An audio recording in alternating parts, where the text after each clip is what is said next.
All right, students, we're going to go through some notes on subject pronouns with you.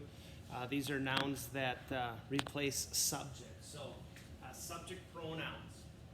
We have them in English.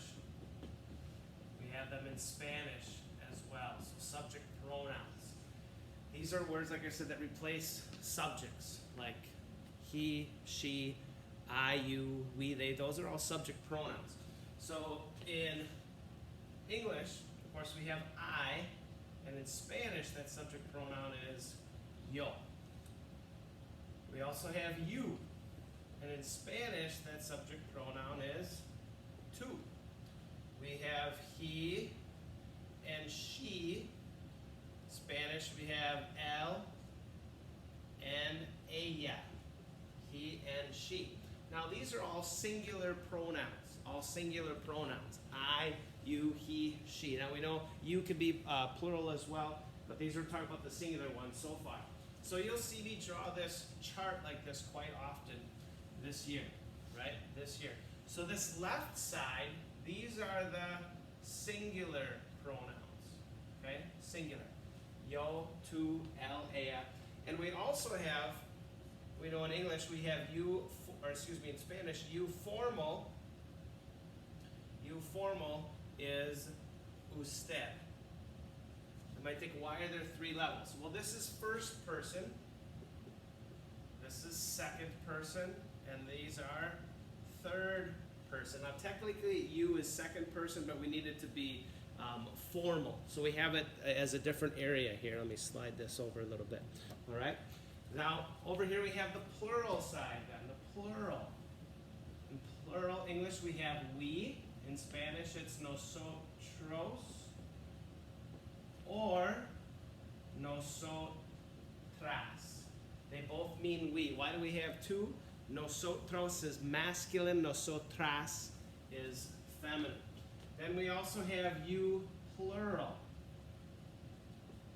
Sometimes you might hear it as you all, like all of you.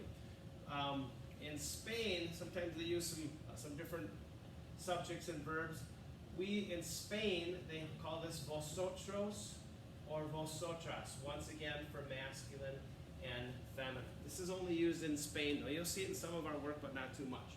Now, third person, we have they. Two ways to say they in Spanish. Two ways. Ellos, which can refer to just a group of guys, or a mixed gender, like guys and girls, or ellas. Ellas is just for girls. And then third person, oops, right in Spanish there, you, plural, kind of like up here we have you all of you. So if I'm talking to the class, I often talk to you in the ustedes form, and that is ustedes. Okay, so those are the subject pronouns that we have. Yo, tú, él, ella, usted, nosotros, nosotras, vosotros, vosotras, ellos, ellas, ustedes. Like I said, these are all plural. Now, if we bring this over, this is first person plural. This is second person plural. These are third person plural. So you hear me referring to those as we go through some different things there. So these are the subject pronouns. Yo, tú, él, ella, usted, nosotros, nosotras, vosotros, vosotras, ellos, ellas, and ustedes. So we're going to learn a new verb today. It's called the verb ser. You might have learned it a little bit in exploring, maybe a little bit last year. But the verb is ser. Ser means to be. So here's my chart, just like this. So the yo form of ser is soy. So I say yo soy. That means I am. Tú eres is you are. Yo soy, tú eres. Now sometimes you might see these left out. You might see the subject pronoun left out. You might just hear soy, like soy de, or de donde eres. You might see those pronouns left out with the verb. So the yo form of ser is soy. The tú form is eres. I am, you are. So third person, we have our subject pronouns as él, ella, and usted. Okay? There's one verb that goes with this. We're going to use the verb es. E-S. So él es is he is, ella es is she is, and ustedes is really you are. You are. Okay, like we ask, ¿de dónde es usted? Where are you from formally?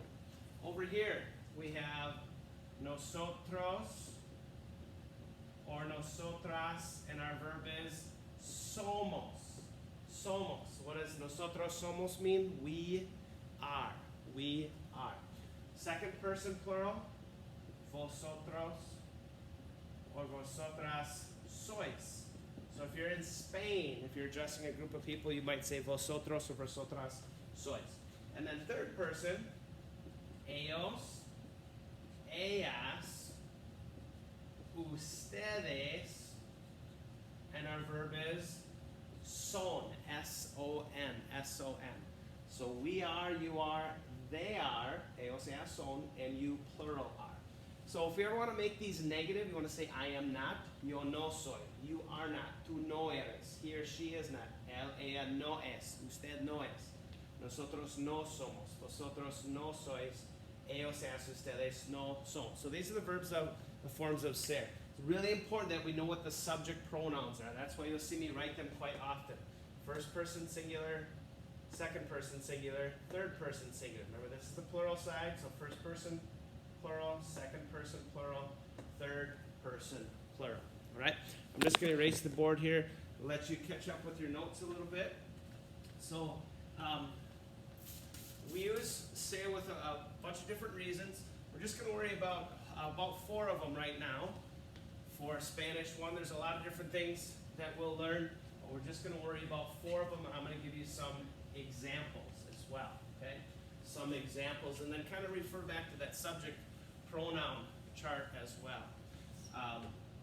So we use ser for origin. Origin is where people are from. Where people are from. Slide that over a little bit there for you. Origin. So if I ask the question, ¿de dónde eres? Where are you from? So we answer with soy de, let's be from Cuba. Soy de Cuba. I'm from Cuba. So where people are from, you might say, ¿de dónde es él? Where is he from? Él es de. ¿De dónde son ustedes? Nosotros somos de. So we use it for origin. Another thing we use it for, so that's one thing. Another thing is for profession or occupation. Profession, occupation. You might say that someone is a teacher. Like for me, if I say I'm a teacher, soy profesor. I might say about you, ustedes son, caramba, señor, ustedes son estudiantes. Ay, caramba. Bien. Estudiantes, there we go. Ustedes son estudiantes. Or él es bombero. He's a firefighter. Okay? So we use it for origin, where people are from, those forms of ser, profession. The other thing we use it for is for identity. It could be people or a thing, another noun. So if I ask the question, ¿qué es? ¿Qué es? If I say, what is it? Es un marcador. Okay? It's a marker. Or if I ask, ¿quién es? Who is he? Who is she? I could say, es mi amigo. So basically, when we want to say is, we're going to use the verb es. And the fourth thing we use it for is possession, to show who owns something. So we have this in our this question in our vocab. ¿De quién es? Whose is it? Es de Juan. It is Juan. So these are the 4 reasons we use ser so far. Origin, profession, identity, saying what is something is or who something is, and possession to show the different possession of an item. Okay? So one thing with subject pronouns, besides the subject pronouns and the verb ser, so as we look at this chart of our subject pronouns, so we said we have yo up here, tú here, él, ella, usted. So these things are first person, second person, third person. But sometimes we have to, not sometimes, we have to think of someone's name. It's not a subject pronoun, but it's something we put with ser. So if I want to say, de donde es Juan, Juan este. So if we have just a singular name, we're going to use the verb es. I should put these verbs up here, soy and eres as well. Or if we have just a singular subject,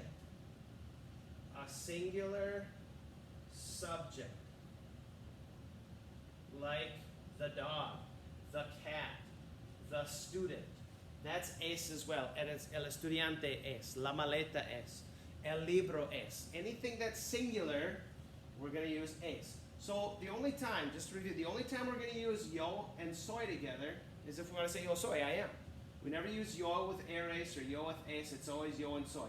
Tú always goes with eres. El, ella, usted, someone's name, a singular subject, always goes with es. So over here, like I wrote before, nosotros or nosotras always goes with somos. Vosotros, vosotras always goes with sois. And ellos, ellas, ustedes, UDS is the abbreviation for ustedes, always goes with son. So we have these extra ones here. We have these extra over here on the left side, name and singular subject.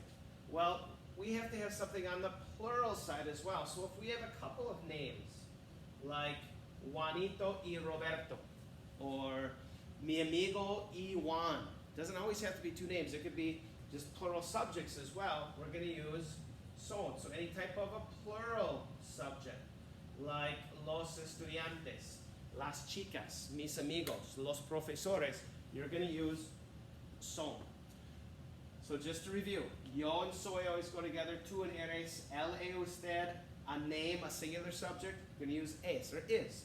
Nosotros, nosotras somos go together, vosotros, vosotras sois go together, ellos, ellas, ustedes is son. If we have some names, a bunch of names, son. Plural subjects, the dogs, the cats, the students, the books, we're going to use son.